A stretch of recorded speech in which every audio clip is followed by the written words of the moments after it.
ജെറമിയ 49 അധ്യായം. അമ്മോന്യർക്കെതിരെ. അമ്മോന്യരെക്കുറിച്ച് കർത്താവ് അരുളി ചെയ്യുന്നു: ഇസ്രായേലിന് പുത്രന്മാരില്ലേ? അവന് അവകാശികളില്ലേ? പിന്നെ എന്തുകൊണ്ടാണ് മിൽക്കോം ഗാദിന്റെ ദേശം പിടിച്ചടക്കുകയും അവന്റെ ആരാധകർ അതിന്റെ നഗരങ്ങളിൽ വാസമുറപ്പിക്കുകയും ചെയ്തത്? അമ്മോന്യരുടെ റാബായ്ക്കെതിരെ ഞാൻ പോർവിളി ഉയർത്തുന്ന ദിവസം വരുന്നു. റാബ നാശകൂമ്പാരമാകും, അതിൻ്റെ ഗ്രാമങ്ങൾ അഗ്നിക്കിരയാകും. തങ്ങളെ കൊള്ളയടിച്ചവരെ ഇസ്രായേൽ കൊള്ളയടിക്കും. കർത്താവ് അരുളി ചെയ്യുന്നു: ഹെഷ്ബോൻ നിവാസികളെ നിലവിളിക്കുവിൻ, ആയി ശൂന്യമായിരിക്കുന്നു. റാബായുടെ പുത്രിമാരെ ഉച്ചത്തിൽ കരയുവിൻ, ചാക്കുടുത്ത് വിലപിച്ചുകൊണ്ട് അലയുവിൻ. തൻ്റെ പുരോഹിതന്മാരോടും പ്രഭുക്കന്മാരോടുമൊപ്പം മിൽക്കോം വിപ്രവാസിയാകും. തൻ്റെ ധനത്തിൽ വിശ്വാസമർപ്പിച്ച് ആര് എനിക്കെതിരെ വരുമെന്ന് ജൽപ്പിച്ച അവിശ്വസ്തയായ പുത്രി, നിന്റെ താഴ്വരകളെക്കുറിച്ച് നീ തന്നെത്താൻ പുകഴ്ത്തുന്നതെന്തിന്? സൈന്യങ്ങളുടെ ദൈവമായ കർത്താവ് അരുളി ചെയ്യുന്നു: 4 ഭാഗത്തു നിന്നും ഭീതി നിന്നെ പിടികൂടും. നിങ്ങൾ ഓരോരുത്തരും സ്വജീവനെ പ്രതി ഓടും. ചിതറിപ്പോയവരെ ഒരുമിച്ച് കൂട്ടാൻ ആരും ഉണ്ടാവുകയില്ല. എന്നാൽ പിന്നീട് അമ്മോന്യരുടെ ഐശ്വര്യം ഞാൻ പുനഃസ്ഥാപിക്കും. കർത്താവ് അരുളി ചെയ്യുന്നു. ഏദോമിനെതിരെ. ഏദോമിനെക്കുറിച്ച് സൈന്യങ്ങളുടെ കർത്താവ് അരുളി ചെയ്യുന്നു: തേമായിൽ ജ്ഞാനം അവശേഷിച്ചിട്ടില്ലേ? വിവേകിയുടെ വിവേകം നശിച്ചു പോയോ? അവരുടെ ബുദ്ധി കെട്ടുപോയോ?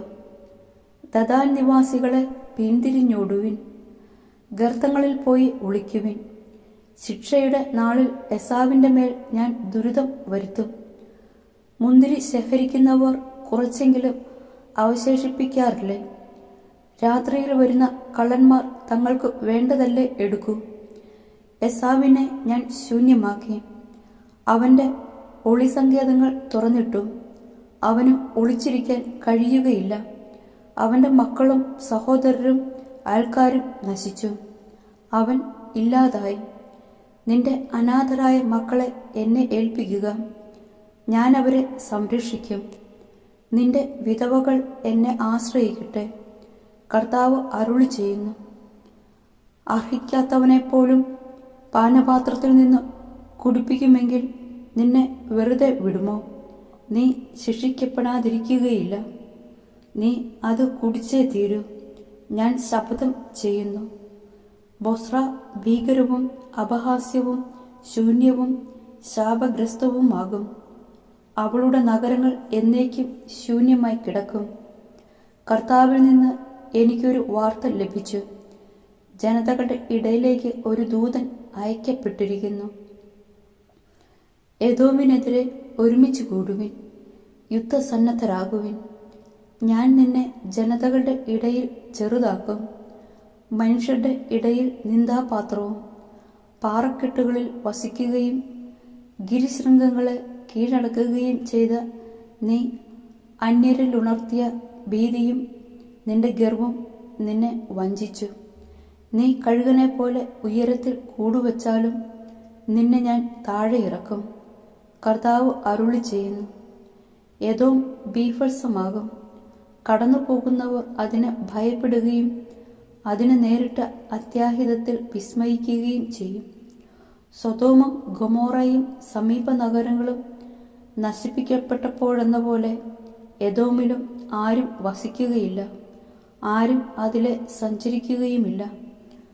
ജോർദാൻ വനങ്ങളിൽ നിന്ന് ആട്ടിൻ പറ്റങ്ങളുടെ നേരെ വരുന്ന സിംഹത്തെപ്പോലെ ഞാൻ അവരെ ഏദോമിൽ നിന്ന് ഓടിച്ചു കളയും. എനിക്കിഷ്ടപ്പെട്ടവനെ ഞാൻ അവളുടെ ഭരണാധികാരിയാക്കും.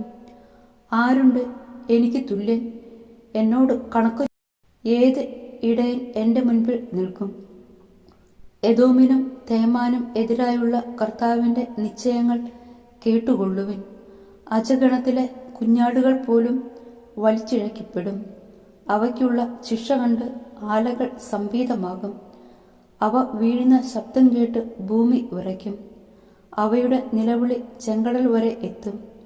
ഒരുവൻ കഴുകനെ പോലെ ഉയർന്ന് അതിവേഗം പറക്കും. അത് ബൊസ്രായ്ക്കെതിരെ ചിറകു വിടർത്തും. അന്ന് എദോമിലെ വീരന്മാർ ഈറ്റുനോവെടുത്ത സ്ത്രീകളെപ്പോലെ വേദനിക്കും. ദമാസ്കസിനെതിരെ. ദമാസ്കസിനെക്കുറിച്ച് ഹമാത്തും അർപ്പാദും പരിഭ്രാന്തരാകുന്നു. അവർക്ക് ദുഃഖവാർത്ത ലഭിച്ചിരിക്കുന്നു. അവർ ഭയന്ന് വിറയ്ക്കുന്നു. അടങ്ങാത്ത കടൽ പോലെ അവർ പ്രക്ഷുബ്ധരായിരിക്കുന്നു. ദമാസ്കസ് ദുർബലയായി. അവൾ ഓടാൻ ശ്രമിച്ചു. എന്നാൽ സംഭ്രമം അവളെ തടഞ്ഞു നിർത്തി. പ്രസവവേദന അനുഭവിക്കുന്ന സ്ത്രീയെപ്പോലെ വേദനയും വിഷമവും അവളെ കീഴടക്കി. ആഹ്ലാദത്തിൻ്റെ നഗരം, പ്രശസ്തിയുടെ നഗരം ഇതാ ഉപേക്ഷിക്കപ്പെടുന്നു. സൈന്യങ്ങളുടെ കർത്താവ് അരുളി ചെയ്യുന്നു. അന്ന് അവളുടെ യുവാക്കൾ പൊതുസ്ഥലങ്ങളിൽ വീഴും.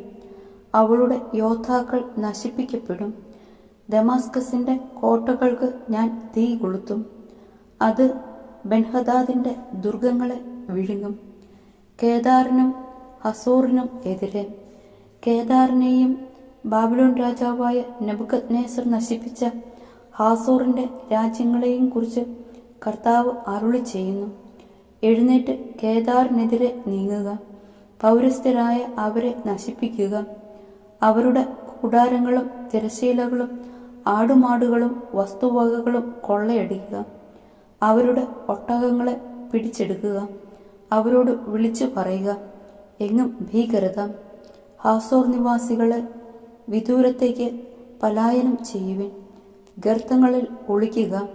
കർത്താവ് അരുളി ചെയ്യുന്നു. നിങ്ങളെ നശിപ്പിക്കാൻ ബാബിലോൺ രാജാവ് നെബൂഖദ്നേസർ നിങ്ങൾക്കെതിരെ വരുന്നു. എഴുന്നേൽക്കുക. വാതിലുകളും ഓടാമ്പലുകളും ഇല്ലാതെ നിർവിശങ്കം സ്വതന്ത്രമായി ജീവിക്കുന്ന ജനതയ്ക്കെതിരെ നീങ്ങുക. അവരുടെ ഒട്ടകങ്ങളെയും ആടുമാടുകളെയും കൊള്ളയടിക്കുക. ചെന്നി മുണ്ടനം ചെയ്തവരെ ഞാൻ കാറ്റിൽ പറത്തും. നാനാവശത്തു നിന്നും അവർക്ക് ദുരിതം വരുത്തും. കർത്താവ് അരുളി ചെയ്യുന്നു. ഹാസോർ കുറുനരികളുടെ സങ്കേതവും ശാശ്വത ശൂന്യതയുമായി തീരും. ആരും അവിടെ വസിക്കുകയില്ല. യാത്രക്കിടയിൽ തങ്ങുകയുമില്ല. എലാമിനെതിരെ. യൂദാ രാജാവായ സെദക്കിയായുടെ ഭരണത്തിൻ്റെ ആരംഭകാലത്ത് എലാമിനെക്കുറിച്ച് ജെറമിയായ്ക്ക് ലഭിച്ച കർത്താവിൻ്റെ അരുളപ്പാട്.